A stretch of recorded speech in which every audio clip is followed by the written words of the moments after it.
क्या चीज Christopher Nolan को क्रिस्टोफर नोलन बनाता है? क्यों वो दुनिया के वो एक डायरेक्टर हैं जो 3 घंटे की फिल्म न्यूक्लियर फिजिक्स पर बनाता है और फिर भी बॉक्स ऑफिस फाड़ देता है? क्यों एक्टर्स उस पर ब्लाइंड ट्रस्ट करते हैं? क्यों स्टूडियोज उससे डरते हैं? और क्यों हर डायरेक्टर उसकी तरह बनना चाहता है? ऐसे 8 चीजें हैं जो नोलन करता है और कोई भी डायरेक्टर करने की हिम्मत नहीं कर सकता। और इस वीडियो के बाद आप उसकी मूवीज को किसी और नजरिए से देखना शुरू करेंगे। तो हेलो, मैं हूँ बी और आप देख रहे हैं बी एस्पिरेंट फीड। सबसे पहला, नोलन रियलिटी शूट करता है। जहां दूसरे डायरेक्टर्स कहते हैं कि we will fix it in CGI, Nolan कहता है we will build it. Inception का rotating hallway fight scene real set है, कोई सीजीआई नहीं। द डार्क नाइट का ट्रक फ्लिप रियल है, प्रैक्टिकल है, स्ट्रीट पर शूट किया हुआ। टेनेट में एयरप्लेन क्रैश, नोलन ने लिटरली एक असली प्लेन खरीदा और उसे क्रैश कर दिया। उसका यकीन है कि real physics is equal to real emotion, और यही वजह है कि उसकी movies near to science, near to physics लगती हैं। नंबर 2, वो ऑडियंस को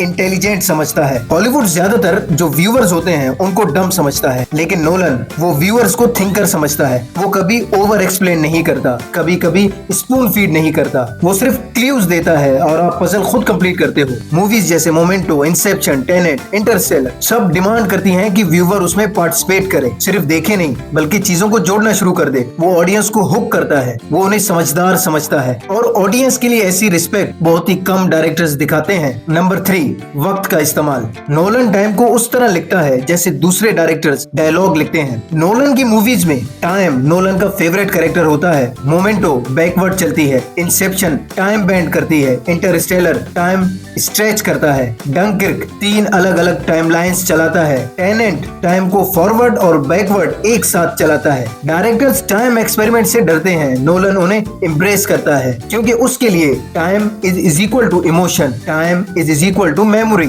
and time is equal to regret. और इससे उसकी मूवीज दिल तोड़ देती हैं, दिल में चुभती हैं, इमोशंस लगती हैं। Number 4, blockbuster with brain. Nolan blockbuster बनाता है लेकिन दिमाग के साथ। आजकल के ब्लॉकबस्टर्स लाउड होते हैं, उनका सीजीआई हैवी होता है, वो ज्यादा कलरफुल होते हैं और वो इमोशनलेस होते हैं। मगर नोलन वो स्पेक्टिकल और फिलॉसफी को एक फ्रेम में डालता है। Interstellar love versus survival, the Dark night morality versus chaos, Oppenheimer guilt versus ambition and Inception grief versus reality. कोई भी डायरेक्टर ऐसे डीप साइकोलॉजिकल ट्रेट्स को किसी ब्लॉकबस्टर माइंडसेट के साथ मिक्स नहीं करना चाहेगा। वो या तो ब्लॉकबस्टर मूवी बनाएगा या डीप मूवी बनाएगा, लेकिन नोलन वो ब्लॉकबस्टर विद ब्रेन बनाता है। Number 5, reasonable villain. नोलन के विलन हीरो से ज्यादा ऑनेस्ट होते हैं। उसके विलन्स इविल फॉर फन नहीं होते, वो डेंजरस इसलिए लगते हैं क्योंकि वो सेंस बनाते हैं। जैसे कि जोकर कहता है madness is the only fair system, और बेन पॉलिटिकल हिपोक्रेसी को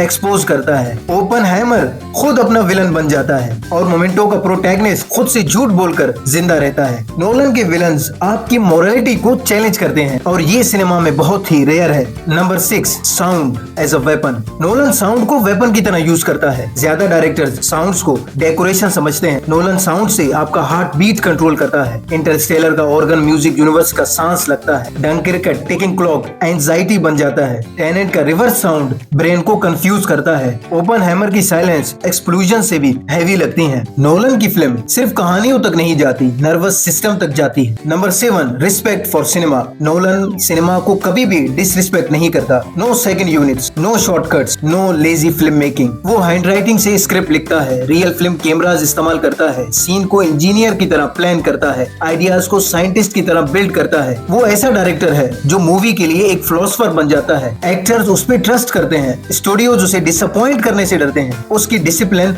अनमैच्ड है और उसका ये तरीकाकार, ये डिसिप्लिन सिनेमा के लिए रिस्पेक्ट दिखाता है। Number 8, the eternal movies. Nolan की फिल्म्स सालों तक दिमाग में रहती हैं। आप नोलन की फिल्म सिर्फ देखते नहीं हैं, आप उन्हें फील करते हैं, उन्हें एनालाइज करके डिस्कस करते रहते हैं। आप थ्योरीज देखते हो, सीन्स रिविजिट करते हो, मीनिंग दोबारा समझते हो। हर नोलन फिल्म आपकी सोच थोड़ी सी बदल देता है और ये मार्क होता है ग्रेटेस्ट डायरेक्टर्स का। क्रिस्टोफर नोलन ग्रेट इसलिए नहीं कि वो खुद बड़ी फिल्म्स बनाता है, ग्रेट इसलिए है कि वो इंटेलिजेंट फिल्म्स को बड़ा बना के दिखाता है। वो ये नहीं पूछता how do I entertain people, वो पूछता है how do I challenge them to think, to engage in the cinema. और इसीलिए सिनेमा की हिस्ट्री में नोलन अकेला ऐसा डायरेक्टर है जिसने अभी तक सिनेमा की इज्जत को बरकरार रखा है। मिलते हैं जल्दी किसी और वीडियो में।